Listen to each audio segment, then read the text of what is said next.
जय हिंद। भारत और इजराइल के बीच इतनी गहरी दोस्ती होने के बावजूद ही जब यूएनओ की सिक्योरिटी काउंसिल में बैठक हुई तो भारत ने इजराइल का साथ न देकर फिलिस्तीन का साथ दिया और कहीं ना कहीं एक बीच बचाव का रास्ता करता अपनाया। क्या इससे भारत और इजराइल के रिश्तों पर कोई असर पड़ेंगे और क्या तुर्की इस्लामिक ऑर्गेनाइजेशन के देश की मध्यस्थता से फिलिस्तीन और इजराइल में संघर्ष विराम कर पाएगा कि नहीं, इसको समझते हैं हम। यूएनओ में जो भारत के राजदूत हैं टी.एस. त्रिमूर्ति, इन्होंने फिलिस्तीन और इजराइल के मुद्दे पर कहा है कि हम किसी भी प्रकार की हिंसा का विरोध करते हैं, चाहे वो हमास द्वारा दागा जा रहा रॉकेट क्यों ना हो, उसमें एक भारतीय की भी मृत्यु हो गई है, वो इसका विरोध करता है। साथ ही इजराइल द्वारा जो नागरिकों के ऊपर जो बम्बार्डमेंट में जो उनकी जान जा रही है, भारत उसका भी विरोध करता है। ये इनका स्टेटमेंट था। साथ ही भारत ने वह स्टेटमेंट दिया जो इजराइल को पसंद नहीं है। भारत ने कहा कि भारत वहां दो राष्ट्र देखना चाहता है, इजराइल भी और फिलिस्तीन भी, जबकि इजराइल का कहना है कि हमारा पूरा है और फिलिस्तीन का, खैर फिलिस्तीन इस मैटर पे अब मान गया है कि हमें थोड़ा सा भी दे दो, क्योंकि उनको तो पूरा भगा दिया।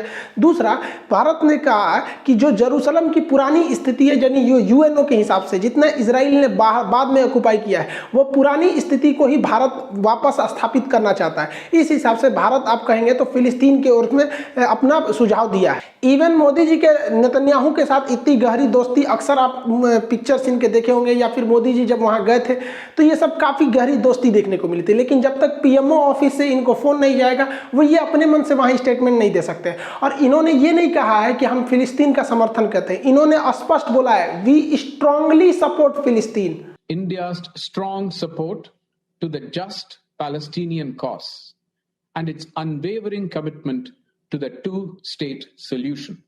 I thank you, Mr. President. हमारे आदरणीय अटल बिहारी वाजपेयी जी ने भी फिलिस्तीन का समर्थन किया था और कहा था कि इजराइल को फिलिस्तीन की भूमि लौटा देनी चाहिए। अरबों की जिस जमीन पर इजराइल कब्जा करके बैठा है, वो जमीन उसको खाली करना होगी। आक्रमणकारी आक्रमण के फलों का उपभोग करे, ये हमें अपने संबंध में स्वीकार नहीं है। तो जो नियम हम पर लागू है वो औरों पर भी लागू होगा। अरबों की जमीन खाली होना चाहिए। जो फिलिस्तीन है, उनके फिलिस्तीनी हैं, उनके उचित अधिकारों की प्रस्थापना होना चाहिए। आप ये सोच रहे होंगे कि आखिर हमारे देश के प्रधानमंत्री लोग ऐसा स्टेटमेंट क्यों देते हैं और इस कदम पर क्यों जाते हैं, हम इजराइल का साथ क्यों नहीं दे पाते। तो इसकी कुछ मजबूरियां हैं, 3-4 मजबूरी, उसको हम लोग आगे समझते हैं। यूएन सिक्योरिटी काउंसिल की बैठक में अमेरिका जो है पूरी तरह से इजराइल का साथ देता हुआ दिखा, जबकि चाइना इस मुद्दे को बहुत पुरजोर तरीके से उठाया था। चाइना ने इस मुद्दे को उठाया यूएन की काउंसिल में, जो वर्चुअल मीटिंग थी, ऑनलाइन मीटिंग थी यहाँ पर, लेकिन अमेरिका ने इस मुद्दे को दबा दिया। अमेरिका कह रहा है कि इजराइल को बदला लेने का, अपनी आत्मरक्षा का पूरा अधिकार है, और इधर इजराइल इस इशारे को समझ गया कि मतलब गाजा पट्टी का पूरी तरह से धो डालो। यहाँ पे चाइना को बहुत बुरा लगा। अब चाइना को भी समझना चाहिए कि हम हिंदुस्तान वालों को भी बुरा लगता है जब अमेरिका और यूरोपीय यूनियन मौलाना मसूद अजहर को आतंकवादी संगठन में घोषित करना चाहती थी, लेकिन चाइना के विरोध की वजह से इसे आतंकवादी संगठन और रेड कॉर्नर नोटिस नहीं जारी कर पाया, जिस वजह से ये लोग पाकिस्तान से इजिली ऑपरेट करते हैं। जब इनके ऊपर आता है तब समझ में आता है कि दूसरे के टांग नहीं लड़ाना चाहिए। फिलिस्तीन और इजराइल के मामले में दुनिया के अलग अलग देशों का अलग अलग रुख है। जो हमारा देखिए, चाइना जो है वो हमास जो आतंकवादी संगठन है, उसे चाइना आतंकवादी संगठन नहीं मानता है, पाकिस्तान नहीं मानता है। खैर ये लोग मानेंगे भी क्यों, लेकिन नॉर्वे भी नहीं मानता है। और रूस का तो अलग ही कहना है। रूस का कहना है कि फिलिस्तीन और इजराइल दोनों को अपनी आत्मरक्षा का अधिकार है। रूस का कहना है कि अगर दुनिया का सबसे एडवांस देश जो रक्षा के क्षेत्र में बहुत ही बेहतरीन एडवांस है, जिसके पास आयरन डोम जैसी टैंक, जहाज, नेवी, एयरफोर्स, हर तरह की सेना है, उसे अगर आत्मरक्षा का अधिकार है तो फिर फिलिस्तीन को भी आत्मरक्षा का अधिकार है। अगर हम हमास की बात नहीं करते हैं, अगर मान के चले ये बात, देखिए ये रूस के हिसाब से इनका कहना है कि अगर हम हमास को हटा दें तो फिर फिलिस्तीन के पास आत्मरक्षा के लिए पत्थर और लाठी के सिवा कुछ नहीं है। तो इस हिसाब से रूस का कहना है कि वो हमास को आतंकवादी संगठन नहीं मान रहा है। रूस पार्शियली ये कहना चाहता है कि ये लोग मतलब अपने फिलिस्तीन के जमीन के लिए लड़ाई लड़ रहे हैं। इसमें सबसे आगे कूद रहे हैं तुर्की के प्रधानमंत्री तैयबुल अर्दोगान। इन्होंने इमरजेंसी में ऑर्गेनाइजेशन ऑफ इस्लामिक कंट्रीज की बैठक बनाई, जिसमें 57 देश है। इनका कहना है कि यूएनओ ने 2018 में एक रिजोल्यूशन पारित किया था, जिसका मतलब होता है कि एक छोटा कानून बनाया था कि जेरूसलम या फिलिस्तीन की रक्षा के लिए एक रक्षा संगठन होना चाहिए। तो इसका मतलब ये नहीं कि एक आर्मी संगठन। तो इनका कहना है कि इस्लामिक ये जो ऑर्गेनाइजेशन है इस्लामिक देशों का, इन 57 देश को मिलकर आपस में एक फौज बनानी चाहिए जो इजराइल पर हमला करने के लिए न हो, बल्कि फिलिस्तीन की रक्षा करने के लिए हो। अब ये वाला जो एरिया है ये गाजा, ये वाला वेस्टर्न बैंक है और ये वाला गाजा पट्टी है, तो इन्हीं दोनों को मिलाकर फिलिस्तीन बनता है। तो इनका कहना है कि फिलिस्तीन की रक्षा के लिए अब इन्होंने आइडिया दिया तुर्की के कि भैया हम जो तुर्की वाले हैं हम सर्वेलांस रडार दे सकते हैं, हथियार दे सकते हैं, एयरफोर्स दे सकते हैं। ये अरब वाले जो हैं, इस जो संगठन जो आर्मी बनेगी उन्हें ये लोग पेट्रोल फ्यूल वगैरह मुहैया करा सकते हैं, पैसा वगैरह ये लोग के पास बहुत ज़्यादा है। अल जजीरा न्यूज़ चैनल है, इनके लिए मीडिया का काम हो ही जाएगा। अफ्रीकी देश है, देखिए ये 57 देश है, इसमें इतने जितने देश दिख रहे हैं ये वाले, ये सब के सब इस्लामिक कॉरपोरेशन के मेंबर हैं। रूस जो है एब्जॉर्बर है, मतलब इसमें भाग लेता है। तो इनका कहना है कि हम लोग अफ्रीका के देश से सैनिक बुला लेंगे, तो इनके पास सैनिक हो गया, हथियार हो गया, पैसा हो गया, मीडिया हो गया, और पाकिस्तान है ये वो आतंकवादी प्रोवाइड करा देगा। तो इस हिसाब से इनका कहना है कि हम लोग क्या करेंगे और उस आर्मी को यहाँ डिप्लॉय करेंगे जो कि इससे लड़ाई लड़ सके, फिलिस्तीन की रक्षा कर सके। और इसमें खतरनाक कब होगा, अगर तुर्की के पास जो S-400 है वो वेस्टर्न बैंक या गाजा में डिप्लॉय कर देता है, तो फिर इतना कन्फर्म समझिए कि इजराइल का एक भी जहाज नहीं उड़ सकता है, क्योंकि हम लोग खुद ही रूस से S-400 खरीद रहे हैं जो दुनिया के किसी भी हवाई जहाज को 400 किलोमीटर दूर तक मार देता है। तो ये इजराइल के लिए खतरनाक हो लगेगा, लेकिन ऐसा होने की संभावना बहुत कम दिख रही है, क्योंकि इस्लामिक ऑर्गेनाइजेशन जो है इसमें खुद में आपस में फूट है, क्योंकि तुर्की के खुद के इजराइल के साथ अच्छे संबंध है, बहरीन और कतर के पास भी अच्छे संबंध है, मोरक्को ने भी तुर्की से अच्छा संबंध बना के इससे इजराइल से संबंध बना के रखा है। तो थोड़ा थोड़ा तो इनके में खुद में मतभेद है। कभी कभी इस सिचुएशन को देखकर अजीब सा लगता है।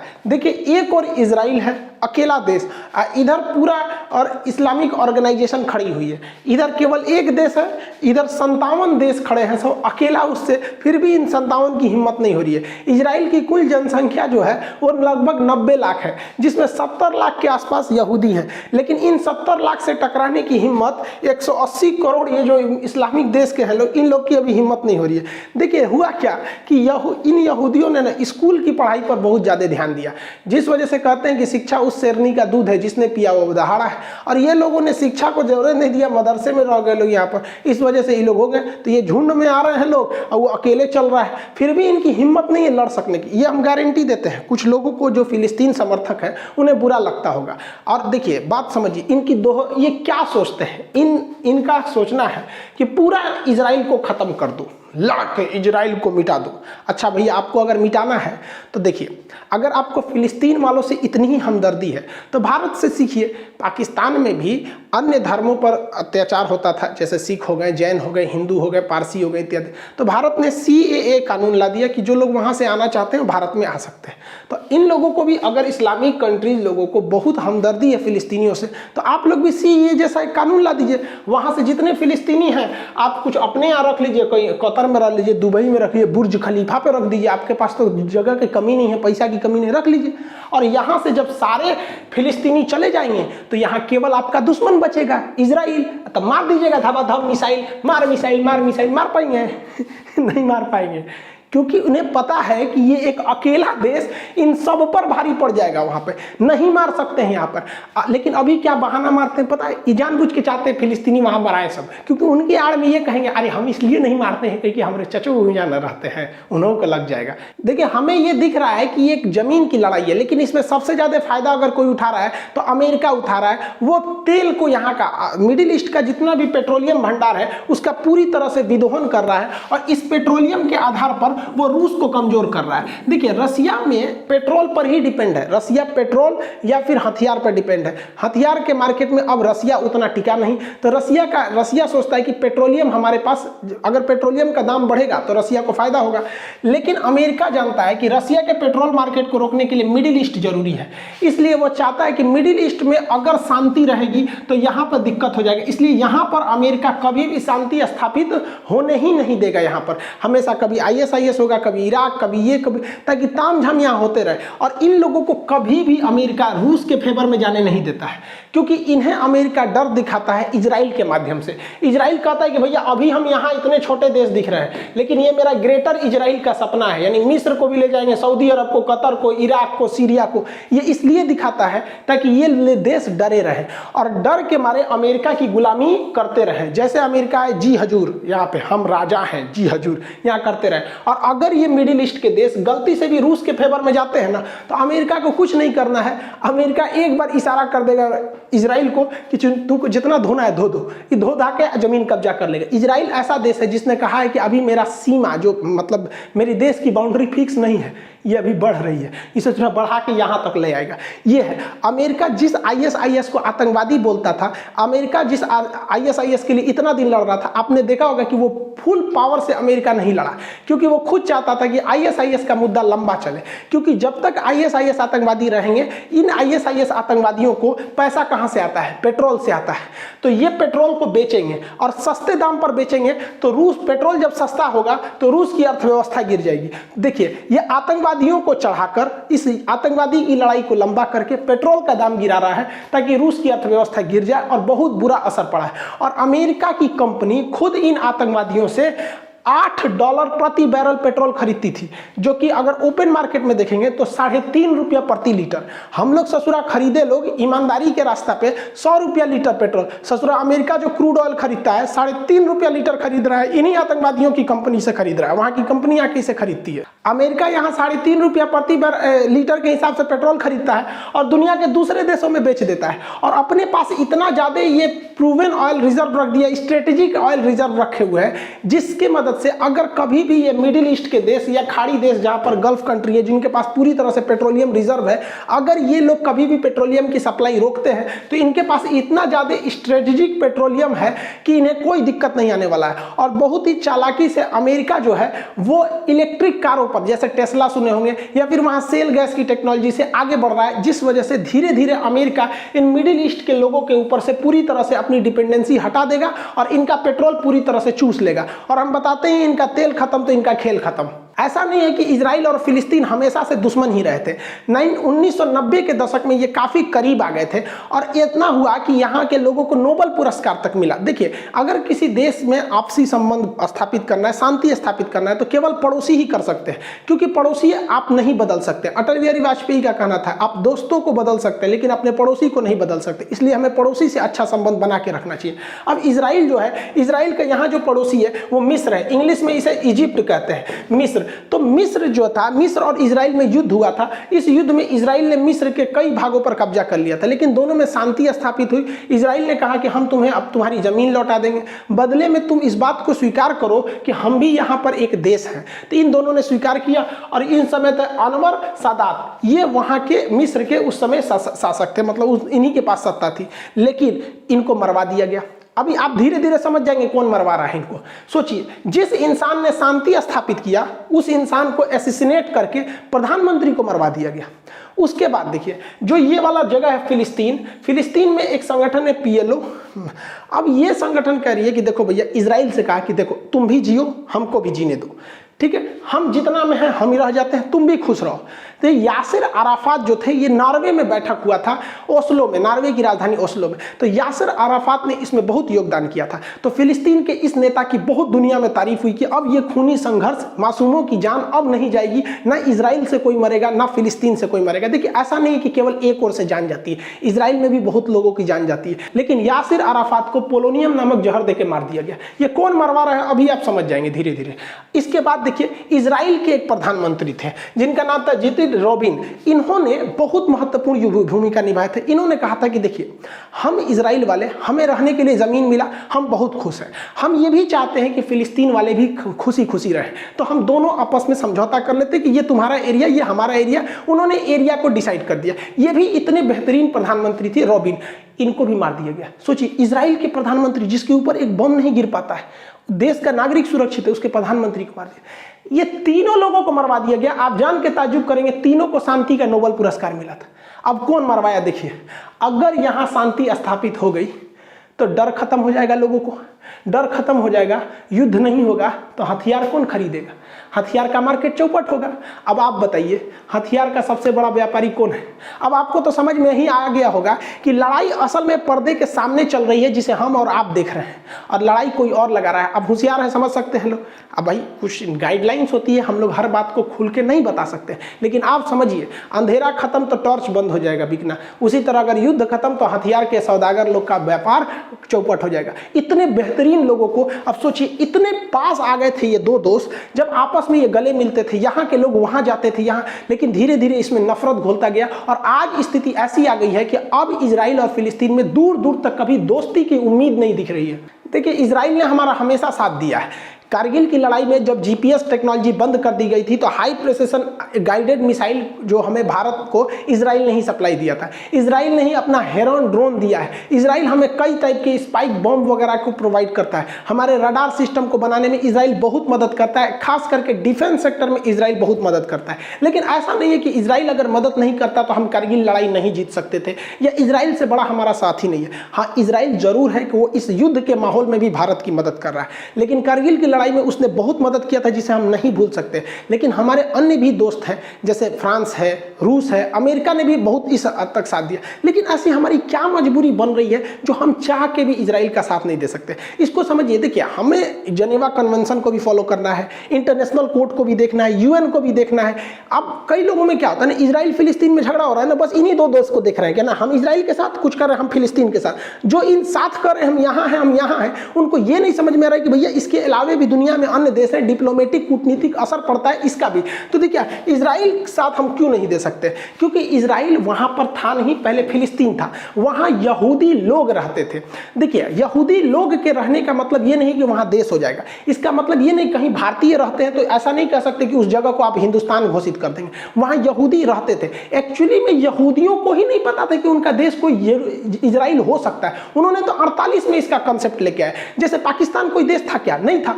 अचानक द्विराष्ट्र की मांग उठी, जिन्ना आए, चौधरी रहमत अली आए, अलग अलग लोग आए। अचानक 1940 के बाद तूल पकड़ने लगा, वो नया देश का उदय हो गया पाकिस्तान। कंसेप्ट पहले से नहीं था। उसी तरह इन लोग की एक विचारधारा थी कि हमें एक देश बनाना है, लेकिन इजराइल नहीं था, वहाँ यहूदी थे लोग यहाँ पर।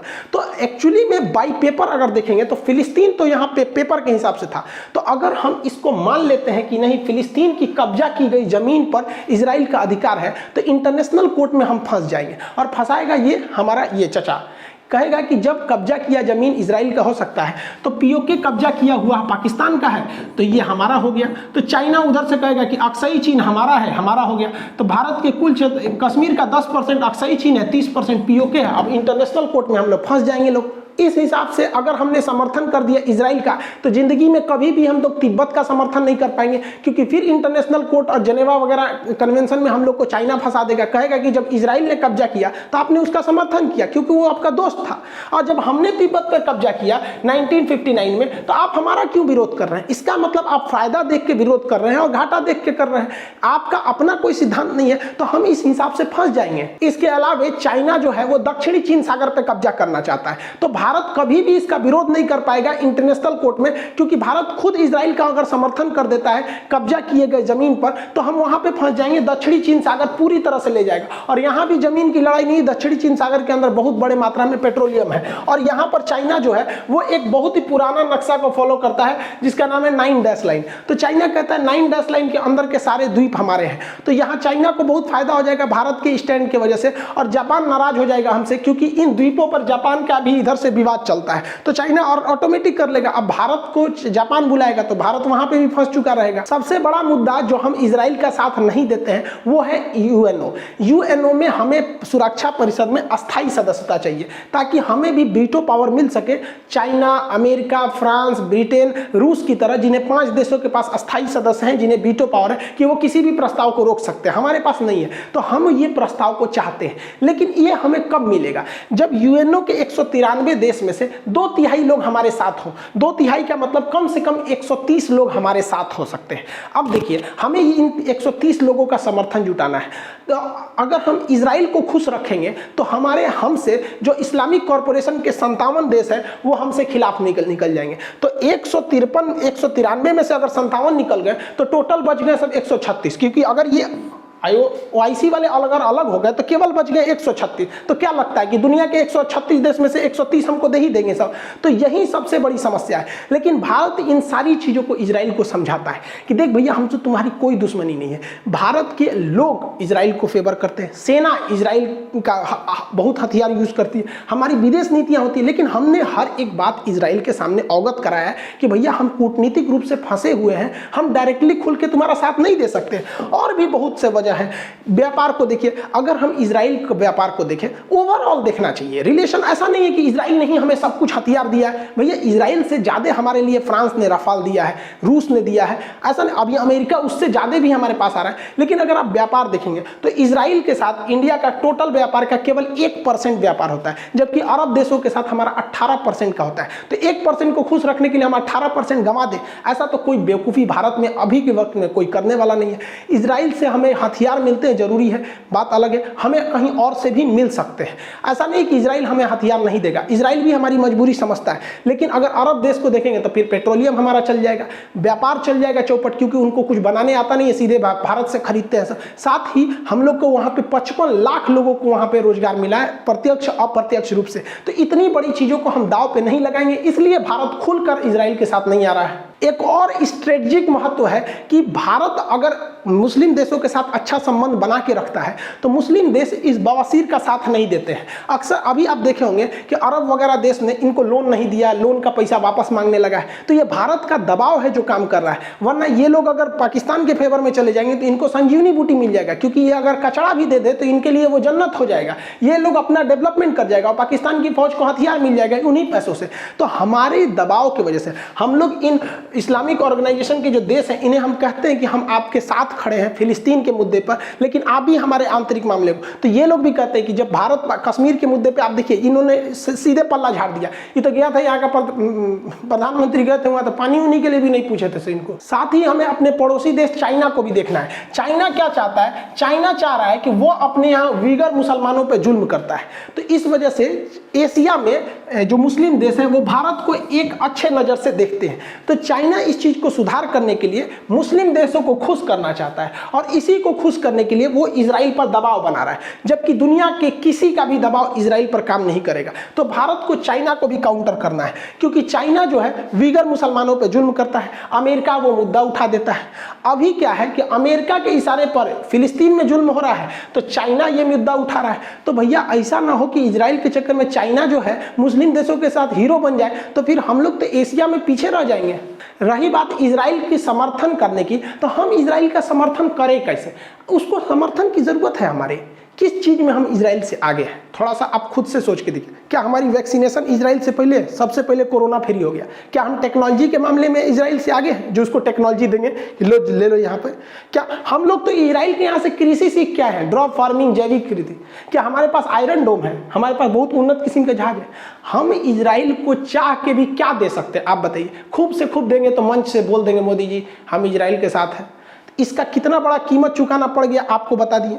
देखिए, एक आम आदमी को बहस करना बहुत इजी होता है कि हम इजराइल के साथ हैं, फिलिस्तीन के साथ हैं, लेकिन जब आप यूपीएससी के मेंस लिखने बैठिएगा और अगर आपका ऑप्शनल सब्जेक्ट पॉलिटी है तो पॉलिटी के साथ साथ आपको इंटरनेशनल रिलेशन रखना ही पड़ेगा। फिर वहाँ आपको हर एस्पेक्ट्स में जवाब देने पड़ेंगे कि इसका हमारा तुर्की के साथ क्या इफेक्ट पड़ेगा और क्या क्या इफेक्ट पड़ेगा। तो ये सारी चीज़ों को देख के रखना है। ऐसा नहीं कि आप कुछ भी बोल सकते हैं। अभी इंडिया में कुछ लोग कह रहे हैं कि भाई मुसलमानों के दबाव में आके भारत सरकार कुछ नहीं कर रही है, ये गलत है। देखिए कैसे बताते हैं, आपको 2 एग्जाम्पल देते हैं। मुसलमानों का भारत सरकार पर कोई दबाव नहीं बन पाता है, क्योंकि अगर दबाव बनता तो जितना चिल्लाया था इन लोगों ने CAA को लेकर, भयानक रैली हुई थी हिंदुस्तान के कोना कोना तक लेके, शाहीन बाग का मामला था, दिल्ली में दंगे फसाद तक हो गए थे। क्या सरकार CAA वापस ले ली? NRC ले ली? नहीं ले ली। ये दिखाता है कि इनका दबाव, मुसलमान लोग का दबाव नहीं काम करता है। अब कुछ लोग कहेंगे कि नहीं इंटरनेशनल पे तो दबाव काम करता है, ये भी गलत है। दूसरे एग्जाम्पल से समझिए,